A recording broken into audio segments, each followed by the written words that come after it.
So a very good morning to you. You're very welcome to today's Signpost webinar. We hope you're keeping safe and well today. This series is brought to you by Teagasc in collaboration with Dairy Sustainability Ireland, the National Rural Network and Food Drink Ireland SkillNet. So as we continue our focus on heritage, as part of National Heritage Week, and today we're going to be discussing traditional farm buildings and their protection.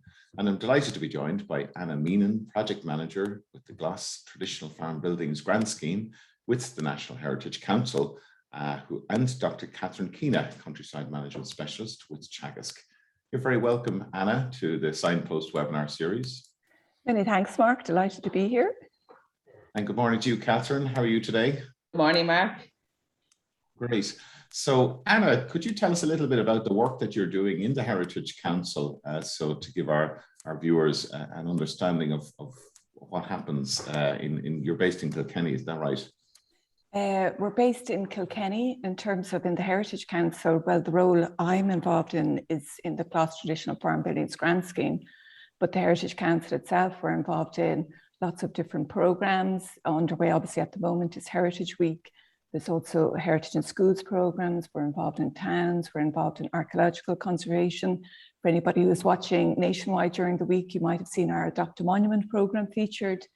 I suppose and of course also our different wildlife programs as well. So it's I suppose it's a huge resource that we're very lucky to, let's say, be involved in programs and also policies on, and also of course our grant schemes as well. We're really looking forward to your presentation, and I know you have some lovely photographs to share with us. So I might ask you to share your screen with us, and we get straight into the presentation. And Catherine, you're going to help us with questions afterwards. So we'll talk to you after the presentation. And just to remind everybody that today's session is being recorded and will be available on the Teagasc website, along with Anna's presentation. We do have the live transcription switched on there. So if you do wish to switch that off, you can just hide the subtitles at the bottom of your screen, and do send us your questions at any stage throughout the presentation. We're delighted to put those to Anna at the end. So we'll hand over to you, Anna. Okay, thanks, Mark. Good morning, everybody. I've enjoyed listening into the talks, and I hope people don't mind. I'll be talking through my notes. It's going to help me not go on a tangent. But what I'll say, and I always say this in terms of this screen, is that it had a novel starting point. Its funding source is in an agricultural measure to protect the environment. And it's always been considered the recognition that these buildings as being worthy of support in the environmental protection context is considered groundbreaking. The grant scheme, it was conceived of and valorised as a contribution to the conservation of the rural landscape character through their repair. Like it's in the RDP, what it states in terms of the objective is that it's to ensure that traditional farm buildings and other related structures that contribute to the character of the landscape and are of significant heritage value are conserved for agricultural use. So landscape heritage use matter. Landscape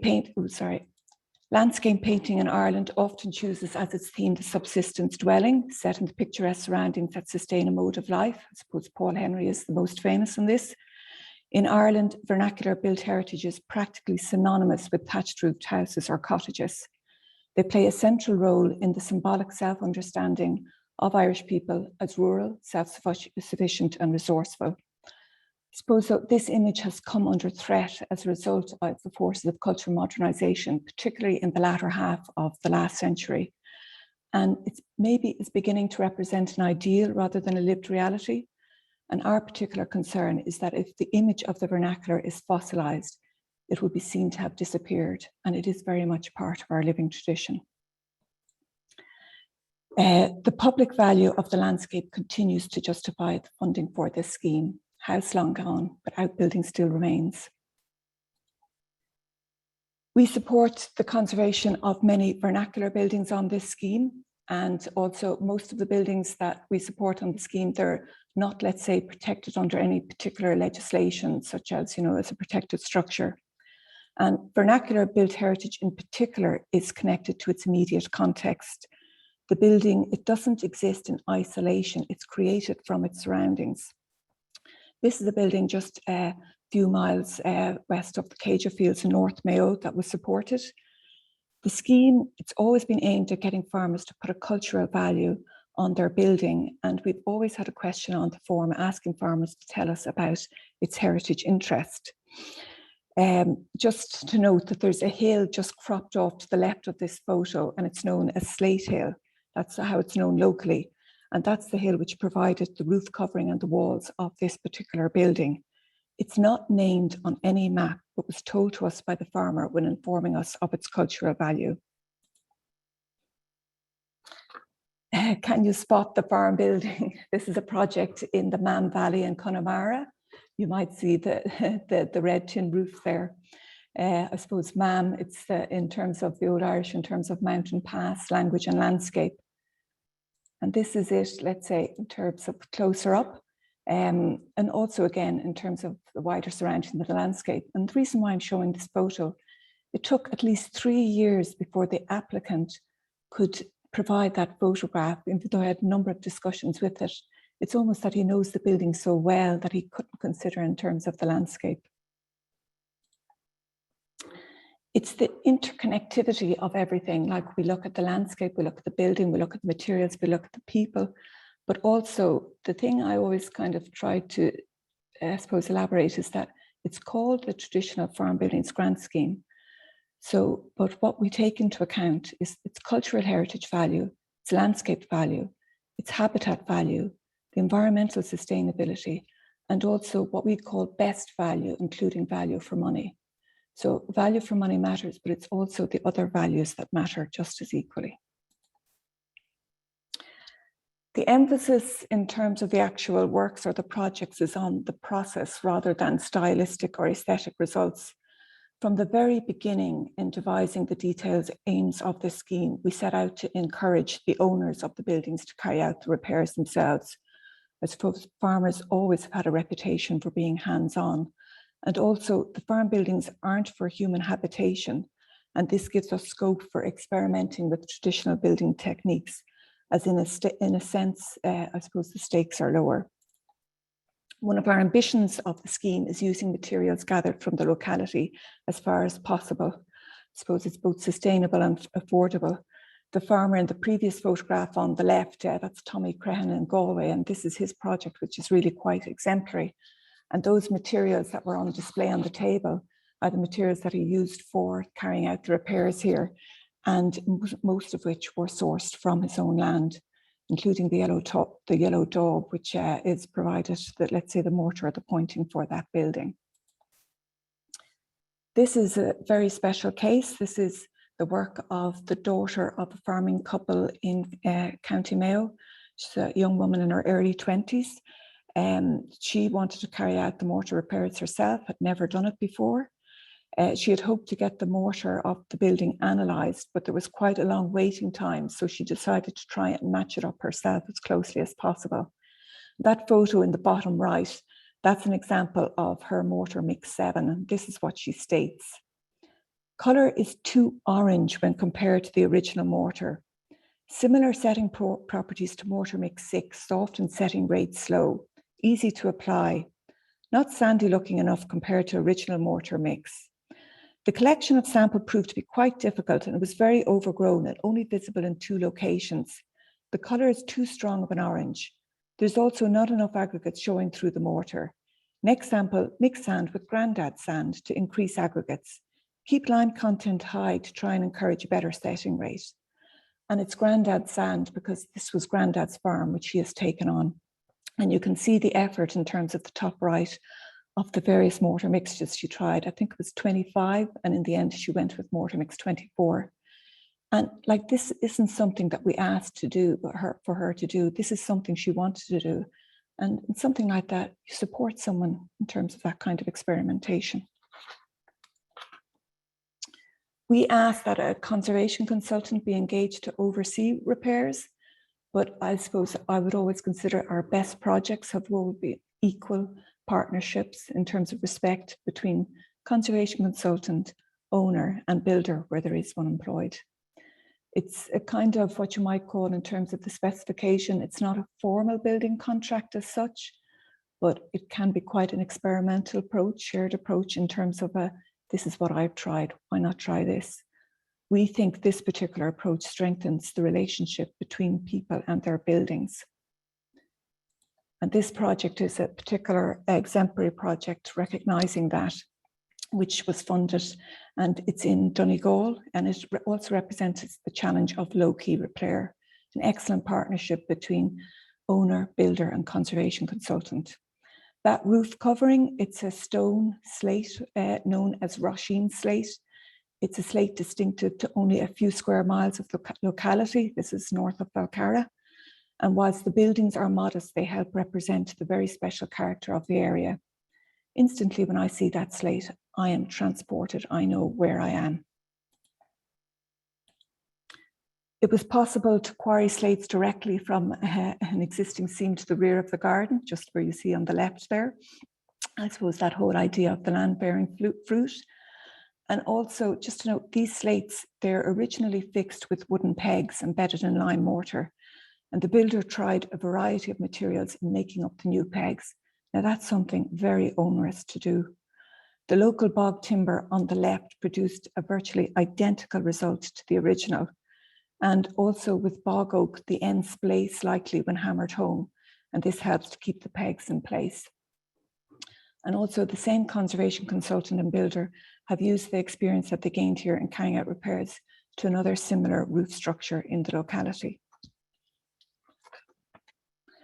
And this is also another project in Donegal that we have supported with a small grant previously, and also is going to be supported again with another small grant. The heritage value of this site, it's encapsulated by the entire group of buildings. That thatch house, it was very originally clearly two separate dwellings. And just to note, that rounded pitch roof, that's designed to minimize, I suppose, the impact of high winds in exposed areas, such as the Inishowen Peninsula, which this building is at the very north of. And also the survival of that thatched outbuilding, that is even rarer than a thatched house, and it adds further value to the heritage value of this site. That thatch covering, that's flax, and that local flax will be used in carrying out the patch repairs that are needed here.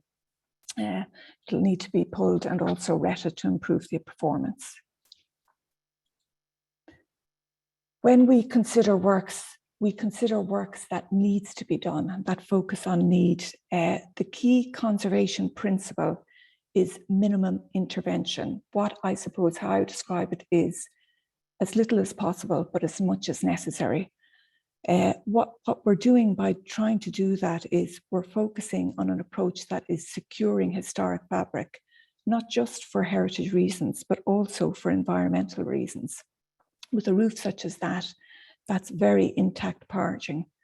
I suppose that's what you might call the original membrane to a roof. So we can have, but on this scheme, we have the flexibility to ditch what might be considered good practice, such as the use of a felt underlay under slate. We don't allow it on this particular scheme for several reasons.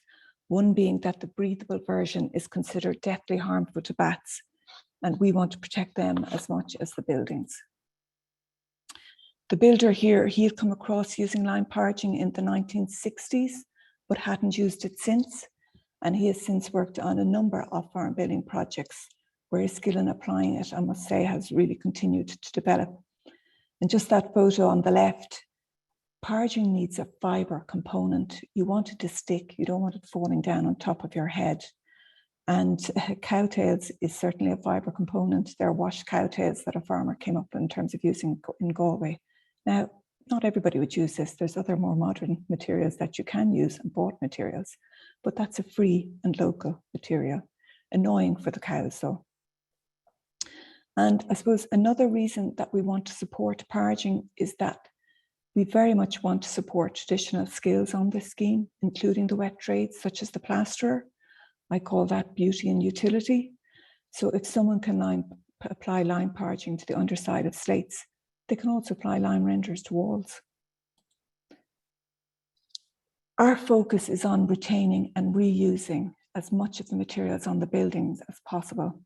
This is a Killaloe slate building. Now, Killaloe slate, it's actually quarried in Portroe, but it was exported all over the world and obviously left on boats from Killaloe. That roof, it's slate in diminishing courses. Very great effort was made in terms of retaining and reusing as much of the slate, but no matter how much care you use, there is going to be a shortfall. So you have to consider the slate that you're going to use in terms of the shortfall. We will consider new slate, but what we consider most importantly is color, material, texture, and thickness. And if secondhand slate is going to be used, it must be soundly sourced. We do not want the slate of a repairable building being used and carried out repairs on this particular scheme. Restoration works are considered a low priority on this scheme. There's certainly a place for restoration, but this scheme's focus is on conservation of existing fabric. But we can and have supported on occasion. This is a project in Tipperary. Just in terms of the top left photo, you can see there's another 19th century building just on the corner on the right behind the tractor. The farmer here, he had carried out the repairs to that building. He had repaired the roof, I must say, very sympathetically. He also uses that building very well. There's 17 cows milked in there every day. So it gave confidence to, let's say, the grant assessment panel that if we were to support, and the department to support the reinstatement of a roof on this building, that the building would be well used. And can I ask a question just in relation to your definition of restoration versus protection, or what is the main difference there? Well, let's say there's restoration, there's conservation, there's repair. If a building is without a roof, then there's a huge desire to restore a roof, to restore that building. So one of the ways in terms of restoring that building is reinstating a roof on it. We don't consider restoration unless, these are the reasons, unless we have strong evidence for it. Let's say we have also a building, let's say if you've got a building with an existing roof on it, it could be an early roof on it, an early 19th century roof. That building retains more of its historic fabric than a building without its roof. Now, it doesn't mean that, and our interest is trying to reuse existing fabric, reuse existing materials in the repairs that we carry out. Does that answer the question, Mark? Yes, thank you. Is that okay? This is another project, let's say, that was what we would call where we're restoring a roof on it. Owners had removed the slates at some stage, but had also saved them for reuse. They were very concerned in terms of particular collapse on this roof. And also they have looked after very much other buildings on this scheme. And this is the photo we received the following year. That building is back in use for that farm. And it's also what we would call is reusing an existing asset there, which is quite something. The buildings were built to be used. This is a particular case. The applicant here, he had been refused planning permission. I don't know, it was 2017, 2018 for the demolition of this building and its replacement with a slatted shed. In one of the reasons for refusal, the Cork County Council stated, not only is the loss irreversible and destruction is also contradictory, since such demolition as part of the historic landscape should not be promoted or accepted without good reason, and reference should be made to the Department of Agriculture, Food and the Marine and the Heritage Council, which is understood to have recently reintroduced grants under the Gloss Traditional Farm Buildings Grant Scheme. This building, this was originally the house which he was born in, but he had long used it as a farm store, but it had come to a point that it needed quite a significant investment. And this is also a fantastically special landscape, a very historic, vulnerable landscape. The Atlantic is just to the left, the Beara Way is just to the right. And this building sits as snug as a bug in that landscape. And I will say also, when you stand within it, it's surprisingly spacious. And he uses it very well. Unfortunately, that internal photo is not particularly good. But one of the things that you notice is that everything is stored on the ground. Look at all that empty space above. He could even be getting a much better use out of that building. This is June Burke, sheep farmer in County Mayo, but she's also a wool spinner, a crafter, a maker. So the building has a variety of different uses for her in terms of her farm and how she farms and how she, let's say, in terms of her environmental use.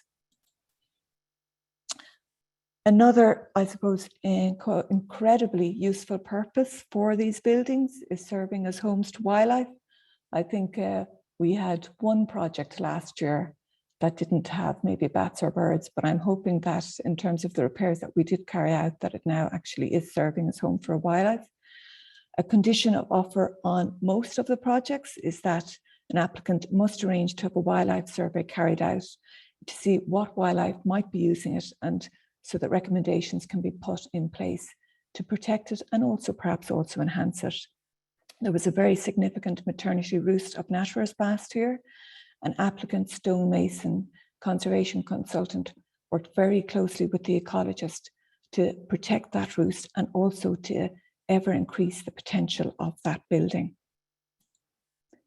What I would say is never buy a farm that doesn't have bats. This is a building, I received the Bat Bird report this week on it. It's a building we're supporting this year in County Meath. And it's, the ecologist states that this is the first confirmed roost of whiskered bats in that county. And that's of any building, not just a farm building. There's also brown long-eared bats roosting there, common pipistrelles, swallows, thrushes, and I can't remember what else. The photo on the top right, that's a very exciting discovery for us. That's happened in the last few weeks at a building in County Galway. That's a roost of lesser horseshoe bats. They're found in 6 counties in along the Atlantic. And I think that's our first ever discovery on the scheme of that particular bat. In the case of barn owls, I will say wherever barn owls have been discovered on this scheme, the one common denominator that all the farmers share is that they do not use rodenticide. There may be other factors, but that is one of the things that they have. And of course, we also have, I haven't put up swallows and thrushes and wrens, which probably are the most dominant bird species using the buildings. Now, oh, sorry, I must go back there. One of the challenges that we have with buildings as wildlife roofs, we have probably some conflict between nature conservation and also architectural heritage conservation. We work with building lines in architectural heritage conservation, and generally winter temperatures, frosty times is not the best time to be using them, but we do our best and it's an ever-present challenge. And that building there in that range in terms of on the border of County Carlow, I must say successfully met that, and we feature that case study on our website, and it's worth looking up for anybody who does have bats. Very challenging, that you need very skilled people involved and also a certain amount of luck. Sorry, I'm skipping ahead. I will say we've got a lot of skilled people working on the scheme, including blacksmiths. That's a skill which is, I think, particularly admired by farmers. Ballinyown is, I think, the town of the smith. There's at least 25 townlands by that name in Ireland. And we can support this skill because we're supporting things like wrought iron field gates as well as gates to particular buildings. Who wouldn't want hinges or ironmongery like that on their building? And also, I suppose, the work of the stonemason, the projects here, there's very experienced stonemasons involved. The stonemason, in terms of the project on the right, thanks to his knowledge and expertise, he could analyze the mortar and also design his own mortar on site. The stonemason on the left, a very experienced stonemason. And in terms of repairing to that roof, a stonemason probably is the person to be involved in that. That's a glass lac and slate roof in County Wexford. And I will say, if you're ever thinking about carrying out repairs in terms of a slate roof, and you want to see the extent maybe of slippage, prop your ladder on a gable rather than at the front of the rear. And that way you can look down to the courses and see the extent of slippage if necessary. Oops, again, I'm slipping ahead, apologies. One of the things that I came across recently was that in the mid-1970s, Japan passed a law that protects techniques or craftsmanship that are indispensable to the preservation of cultural property.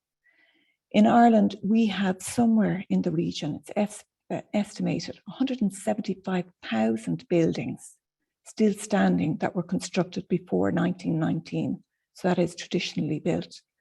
And for these buildings to survive, they really need the skills that went into making them to remain living traditions. The builder originally involved here, he's very experienced in terms of all things earthen.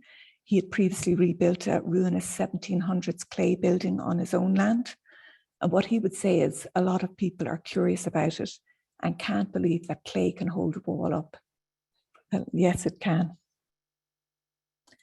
And these, I suppose, just not to concentrate just solely on the buildings, we can also support other related structures.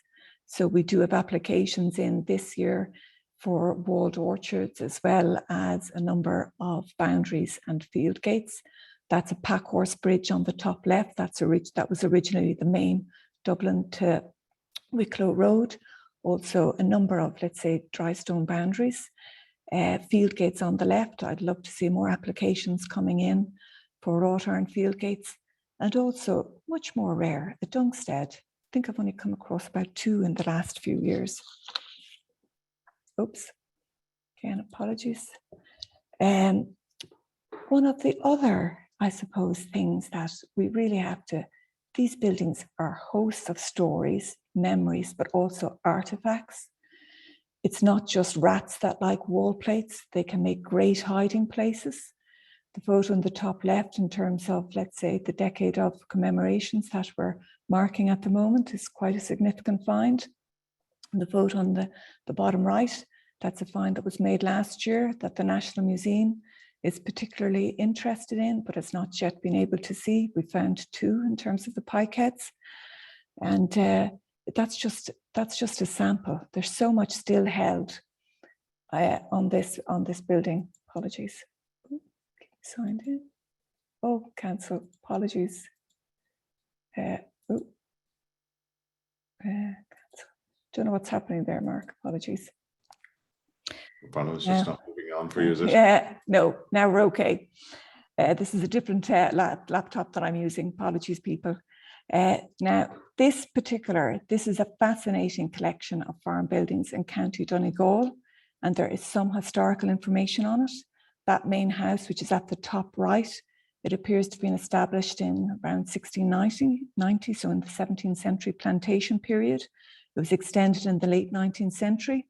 The farm, it has a slate quarry, a forge, a lime kiln, a water-powered scutch mill, a circular pigeon house, as well as the usual agricultural buildings. Most of the buildings, they appear to date from the 19th century, and that's some of the buildings that we're supporting. But also, we found a souterrain. A farmer called us, they had a new person ploughing the land who ploughed just that little bit deeper, and it dislodged, let's say, just a stone, and national monuments have been involved in this, and now that is also protected and helps in terms of what we now know in terms of the history, not just of that farm, but also in terms of our country. This is probably one of the more unusual structures that we've supported on the scheme in terms of the left. The scheme, it is called the Traditional Farm Buildings Grant Scheme, but in gloss, and we do state this, that we can support other traditional buildings only where it is clearly demonstrated they are in long established active agricultural use. And the farmer who owns this tower house was able to demonstrate that very clearly to us in this application. And that tower house, it's highly protected. It's protected as a protected structure under the Planning and Development Acts. It's protected as a recorded monument under the National Monuments Act. It's protected under the Wildlife Acts as it has peregrine falcons and different bat species using it. And so there was different permissions to be gained. And I would say, and also farmer carried out all the repairs himself to a really, really high standard. The structure on the right, the building, the slate roof that was carried out, the repairs that were carried out by a very skilled roofer, but farmer carried out, let's say, the pointing works to the stonework.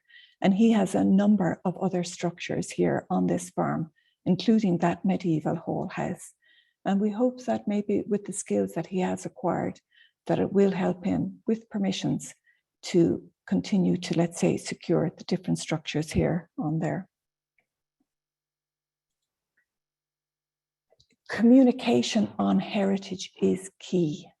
We would always say that. We publish numerous guidance on this scheme, but probably our best means of communicating is when we have actually been out at the farm and communicating with builder, with owner, with you know, in terms of actual having a conversation and discussion. That's obviously become more difficult in COVID times, and where telephone conversations have, let's say, taken precedence.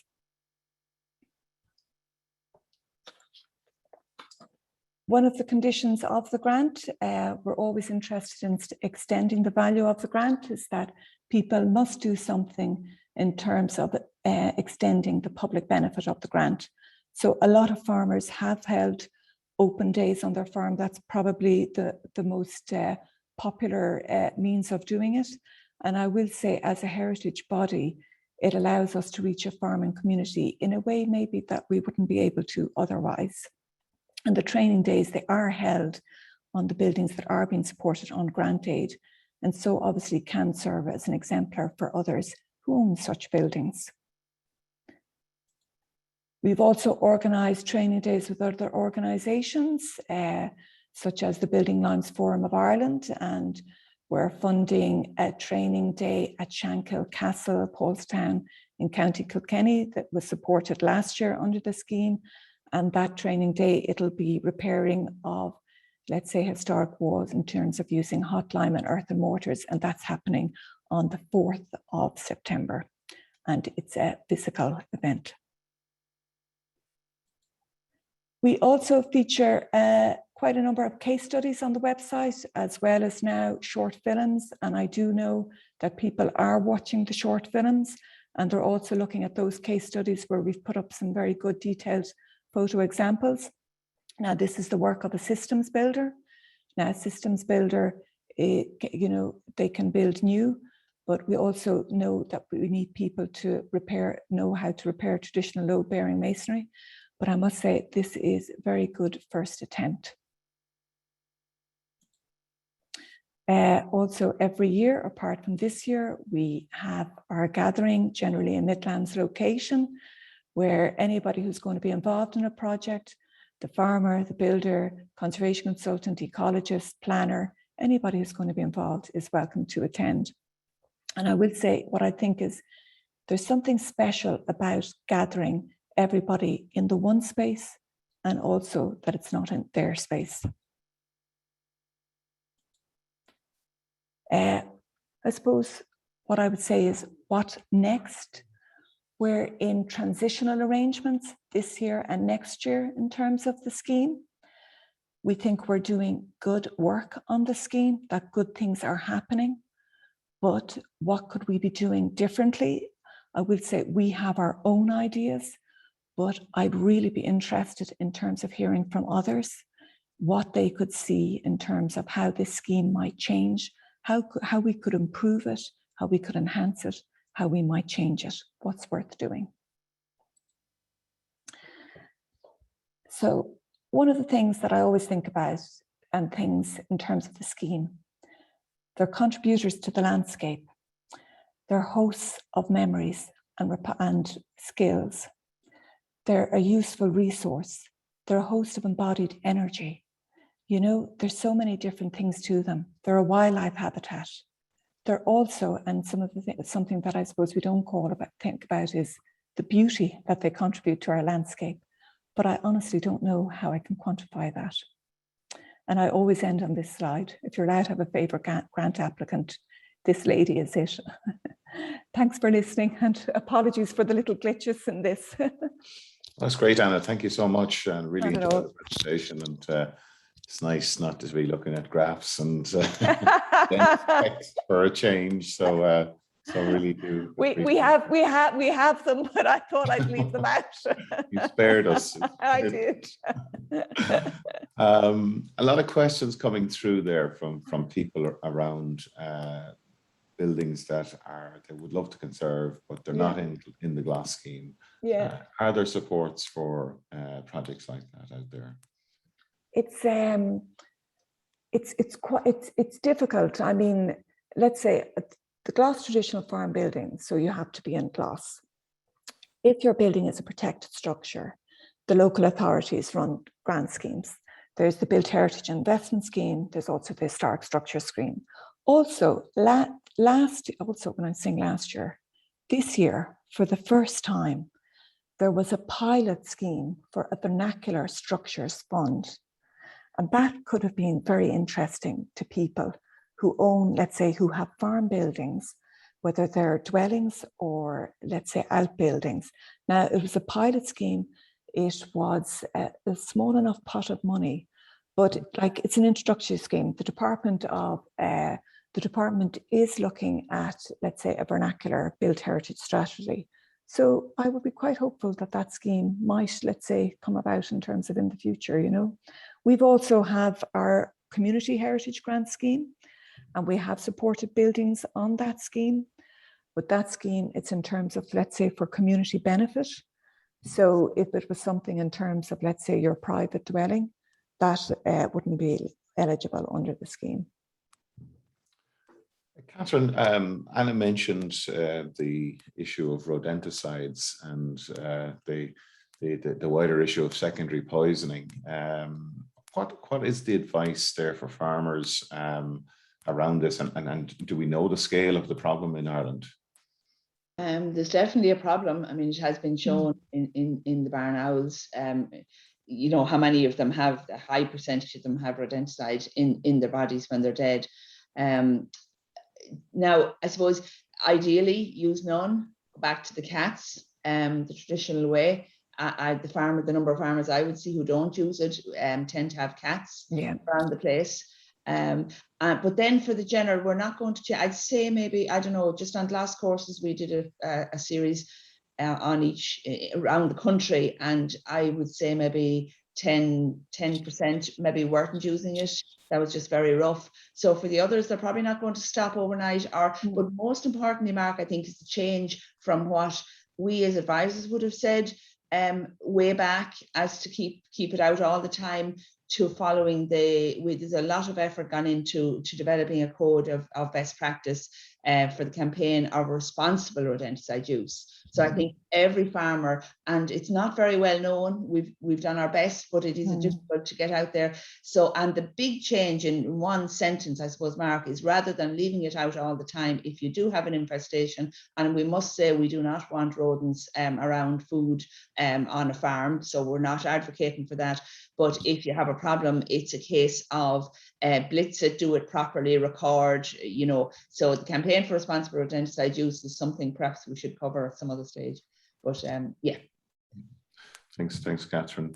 And just a final question from me, Anna. You mentioned the term fossilization, I think, of some of our built heritage. Can you elaborate on that for me? Well, see, one of the things I suppose is that, you know, I meet people, you know, you're going around the country, and obviously it's also, I'm particularly interested in vernacular buildings. There's still people, let's say, living in their attached house, you know. It's and like one of the things I will say, someone who lives in a thatched house, they'll always call it a thatched house. They don't use the word cottage. So like and it's something, obviously, they're represented an awful lot in terms of our tourism. They provide an awful lot in terms of, let's say, artistic inspiration. But we need people living in them. We need people, you know, and if they're not living in them, in terms of using them in some way, you know, it's still possible in this day and age to serve as a comfortable home. You know, that's. No, I agree with you. I think we can't repair these buildings and wrap them in cotton wool and just pack them away neatly. I think the best sustainable use for them is to, actually make. Can I just add, that project in Donegal, the ensemble, which has the slate roof, the tin roof stable, the thatched out building, and the long thatched house, that thatched house is not lived in, but one half of it is in use as his workshop. It's a very good active use for that building. He's in and out of it every day. It's also well ventilated because the door is open and all of that. I think what he could also be doing is lighting a fire there, just one or two sods, if not every day, every second day, in terms of, let's say, keeping that thatch dry, So it's, it's possible. Just before we go to audience questions, just to remind everybody that we are in the middle of National Heritage Week, and there are hundreds and hundreds of events happening across the country to celebrate, free largely. I was just looking up in County Galway here, there's 76 events taking place this week, which is fantastic. It's incredible. Incredible. So do look at, just Google Heritage Week, and you can pick out an area, I'm sure, which would be of interest to you. So Catherine, some really good questions coming through from our audience. Yes, and money talks, I suppose, Anna. And, we know that. Back to the actual GLAS scheme, can you give us a few examples of the range of projects each year, and maybe the amount they cost, and a cost of the grant, or either a typical or the average, how much grant they get? The range of projects, we say we can support now between 70 to 80 projects a year. There was a time when it was, 40 to 50. So that's really good, I think there was 76 or 78 last year. Sorry, I don't have the quite thing. The grants range between 4,000 and 25,000 euro. So for a project of 4,000 euro, the grant, the total cost would have to be in and around 5,500, because the grant can be up to 75%. Now, it doesn't have to be that, and we state that. Grants last year ranged somewhere between 51 to 75%. But when we make an offer to someone, they always have at least 2 to 3 weeks and decide whether they accept the offer. It's hard to know. Like, we have some very small projects, 4,000 to 5,000, but we'd have ones that are, in and around, 15, 16, 70. And we also have quite a few in and around the 25,000 per job. Like, if you think of it, most of the buildings that we deal with, they're on the first ordnance survey maps. So they're at least 180 years old, in some cases older. So if you think of it, a grant of whether it's 4,000 or 25,000 is a very good investment in that structure. That's how we would see it in terms of its endurance and its durability. And we would see that then in terms of goodness knows how long more it could last with that investment, And Anna, having worked with you over the years, I think it's evolved slightly, and I know you were always keen to encourage farmers with small buildings with small amounts of work. We're inclined to think of the very grand. Now, the examples you were lovely, but that's something you want to encourage. It's something I want to encourage, and that's why I specifically wanted to include just a lot of small buildings that we've supported. Like, with grants generally, there can be a lot of management of expectations. There can be a desire, and a wholly understandable desire, to do everything. But the thing is, sometimes by doing everything, you can lose actually quite a lot.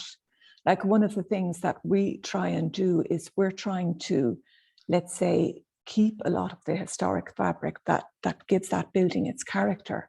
So it's you have to be quite careful of, in terms of what you're doing.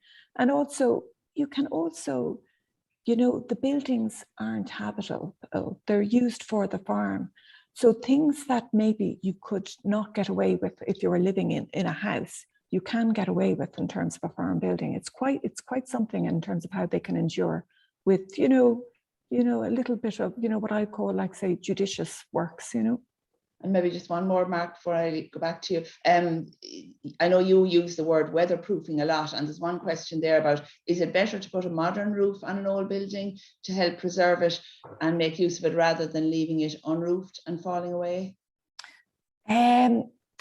That's a general question. So I'm going to be careful about this. Like, I would think if it's your building and you might have, let's say, you don't want it to get any worse, and you might think that at some point in the future that you want to use that building, you could think about putting what I would call, say, a very kind of cheap, a very cheap weatherproofing roof on it. You know, I do know people who've put, let's say, what I would call, you know, a very light timber with galvanized sheeting on a particular building, just to, let's say, safeguard it.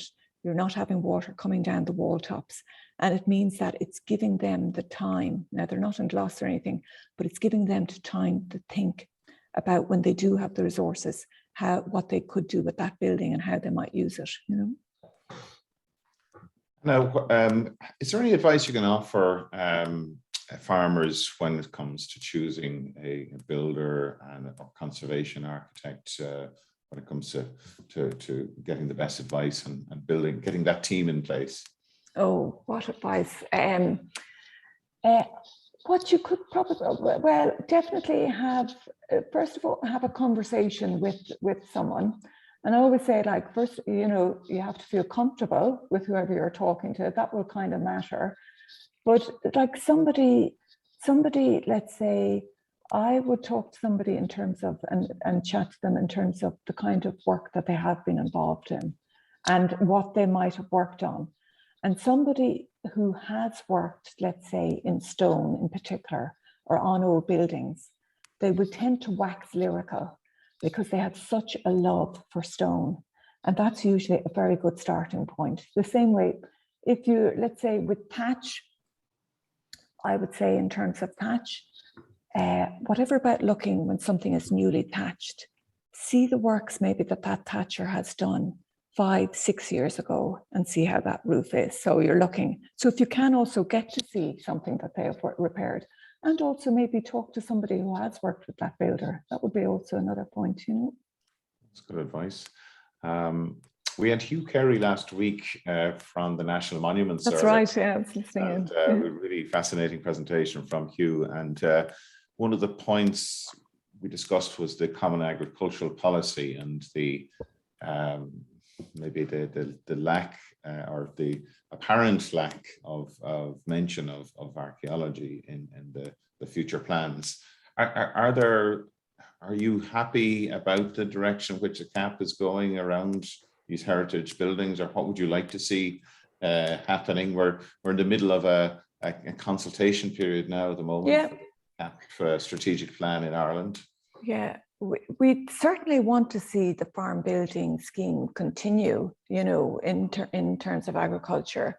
We feel it's kind of very much embedded within it.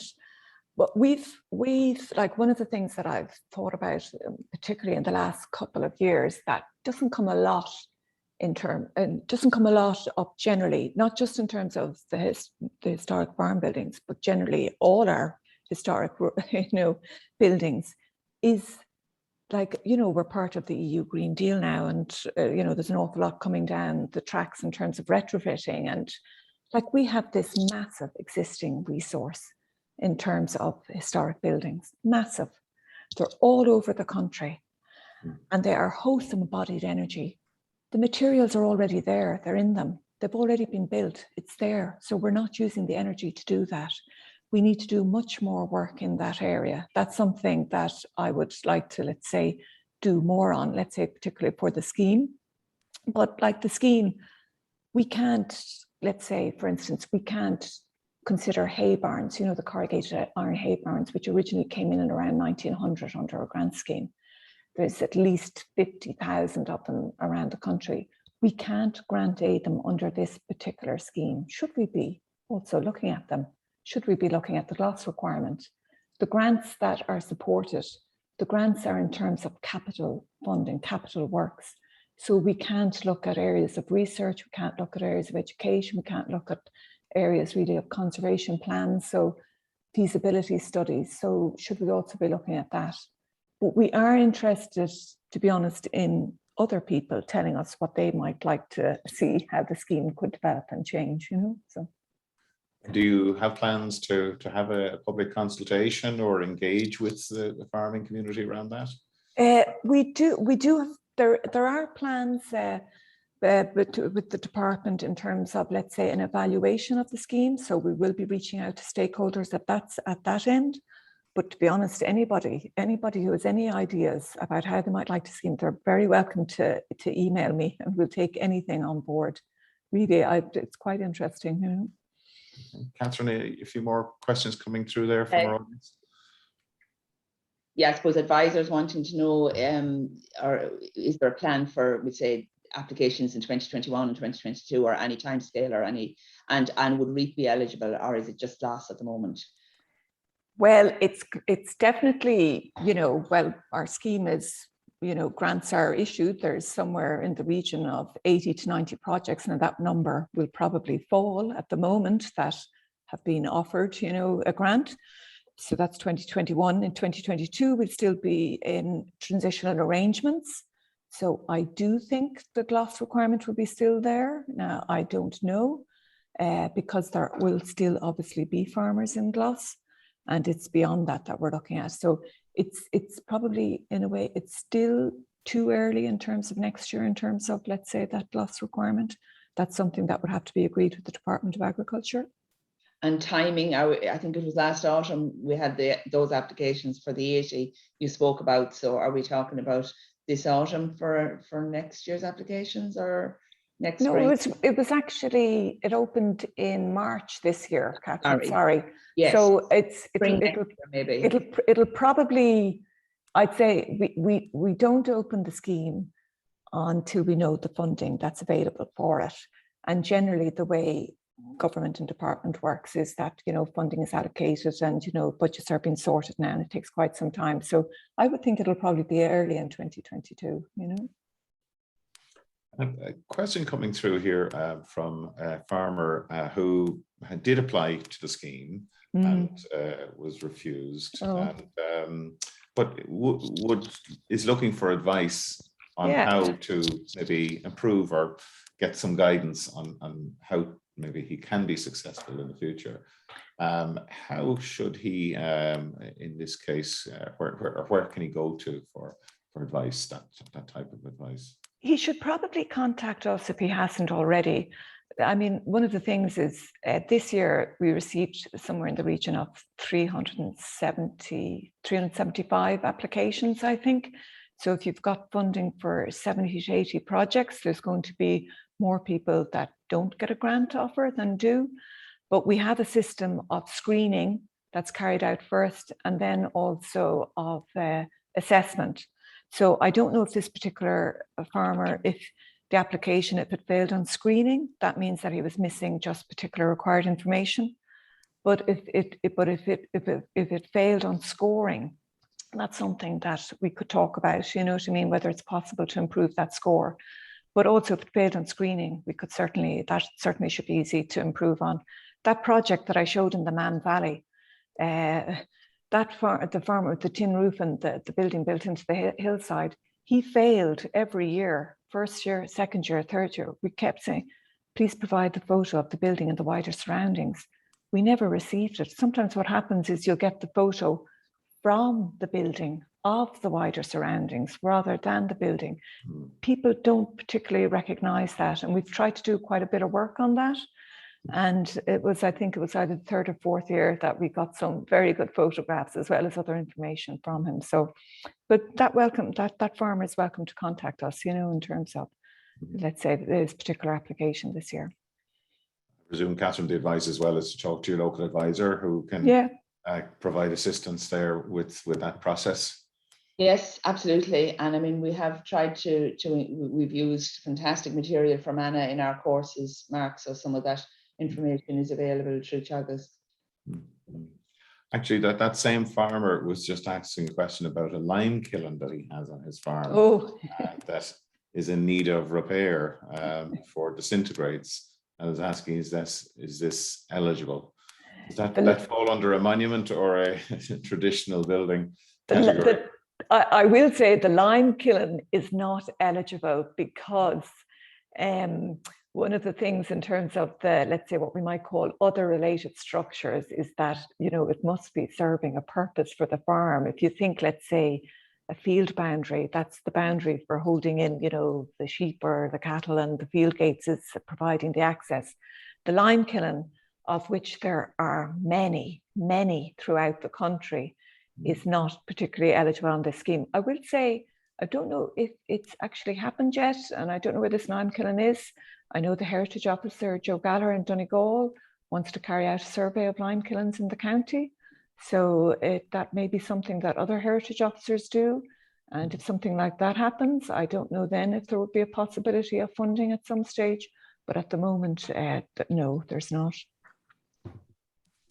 Okay.